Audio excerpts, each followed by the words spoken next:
order for us to grow, we have to walk into that wilderness season.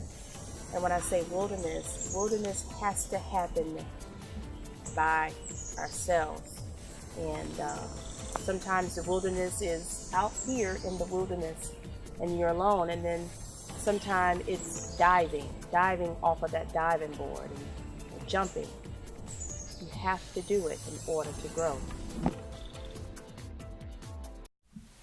All right, guys, welcome back.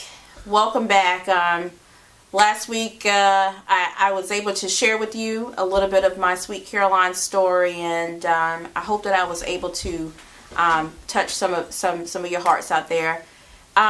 So today I want to talk about something else that is near and dear to my heart, and actually to my family's heart. But and I touched last week on the topic of this is the season of compassion. This is the season of giving. This is the season that we celebrate Jesus Christ's birth. And very often during this season, we see many efforts where we reach out to our homeless population. And I think that is absolutely beautiful. I think that is absolutely wonderful. But I want us to do that all the time. Like, I want you and me to look at our brothers and sisters who don't have the financial security or the family security or the emotional security that has placed them living in abandoned buildings and, sleeping on park benches. I want us to reach out to our brothers and sisters who hail from that community all the time. Not just during Thanksgiving, not just during the season where we celebrate the birth of Jesus Christ, but I want us to do that all the time. Many of you already know that I used to be a classroom teacher, and I'll never forget. I used to do something with my students because I was teaching them to be wonderful writers, and part of those efforts of producing these great writers, I would do this weekly Socratic exercise, and I would modify it a little bit because I knew that I was working with 11, 12, 13-year-olds, and so but the premise was still there. We would do this Socratic exercise every single week, and the students would actually look forward to it. But I would grab things from the local newspaper. I would grab things from the TV headlines, and I remember at the time Jadakiss was really popular. Lil' Kim, her issue right before she went to prison was really popular, and so I was able to grab those things and dump them into my classroom so they became relatable to my students. But I remember one time I actually pulled an article that spoke on homelessness. And I remember some of the students kind of feeling some kind of way about those who lived on the street. Now, when you are 11, 12, 13, you really haven't yet formed your life's opinions yet. So I knew that some of those opinions were coming from their homes, but it amazed me that some of the students felt like everybody who was living on the street or sleeping on park benches were doing that because they just made awful mistakes in life. They just, it's their fault. They were just, my students were just like really hard on these people who just had a bad break in life. And, although I didn't, interject my opinions because that was not why I was doing the Socratic exercise, I was kind of taken aback with how strongly they felt.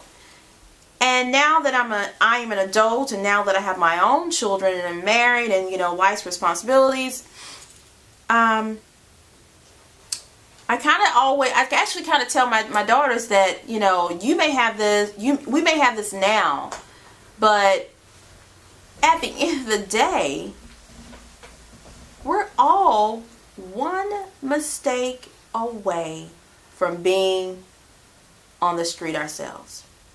We're one mistake from sleeping on that park bench ourselves. And because of that, let that sink in for a little bit. One mistake. You know, I always tell people, you know, don't judge this person who finds himself in prison. Don't judge that person who is, you know, sleeping on that park bench, because we're just one bad mistake from finding ourselves in that same situation. So I am making an appeal to you all. I'm asking you, let's do this together. Let's think about our brothers and sisters from that community year round. And I have to tell you, you know, not necessarily in a vain manner, but I'm indebted to them for another reason. You all know my husband is a active duty service member. He is a hero who hails from my very own home.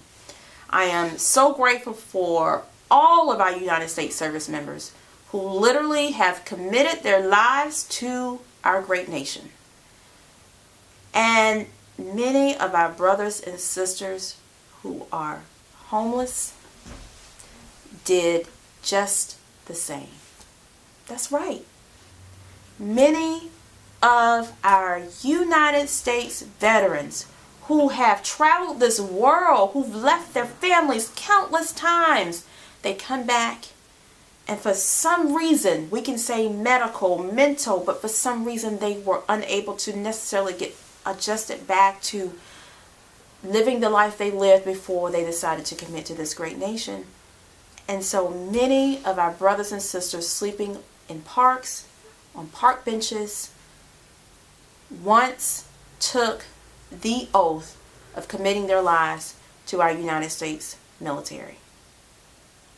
And that breaks my heart. That really breaks my heart. Whatever you can do out there, whatever effort, you know, form a foundation. I know that there is somebody out there who shares this passion for our homeless population, just as I do. And you're wanting to do something about it.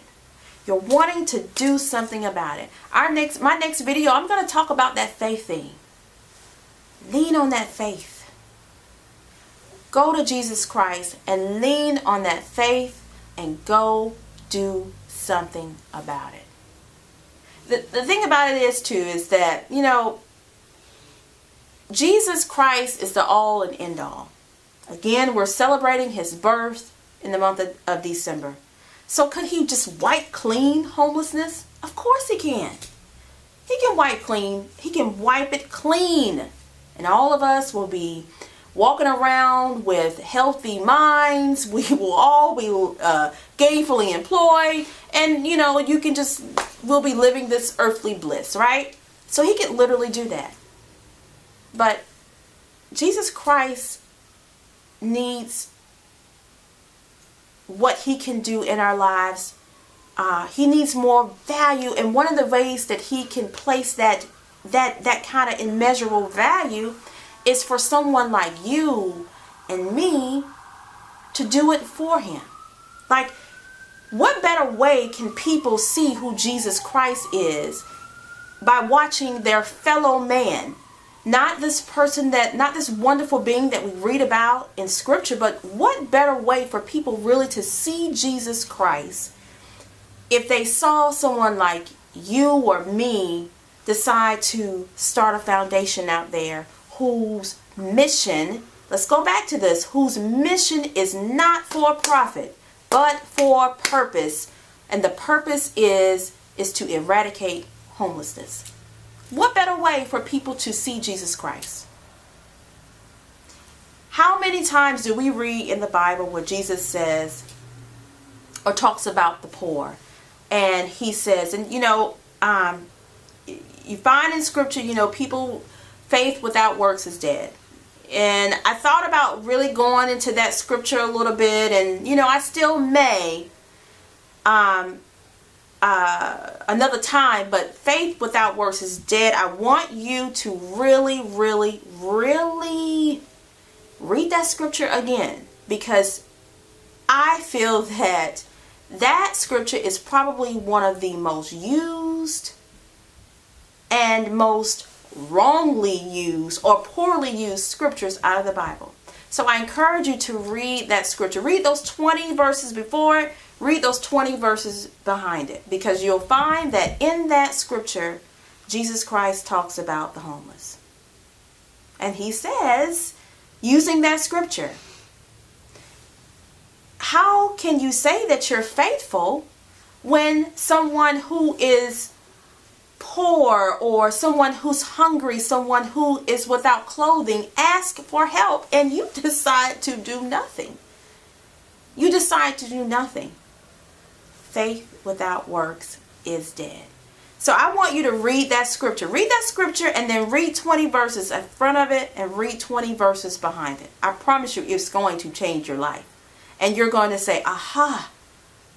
And if you're one of those people who are just needing that nudge and you're needing that push to step out on faith and do something about our homeless population, read that scripture.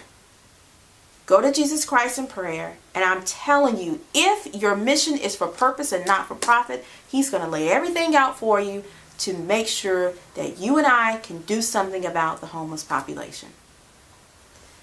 This is the season of Jesus Christ's birth, and yes, we're all grateful. We're all just abundantly grateful that God sent his son. And on Christmas Day, as we unwrap our presents and we are smiling with each other and recognizing that we are celebrating the birth of Jesus Christ, I want us to remember our homeless community, our brothers and sisters who hail from that community. And I want us ourselves to go in prayer and figure out what we're going to do, not just Christmas Day, but all the time, you all the time. All right, you guys. Thank you again for following me. Continue to follow me on Instagram. Continue to follow me on Twitter. And you can always find your girl on Facebook. Let's give the universe more of what it is craving. And that is love. And that is authenticity. I'll see you next week.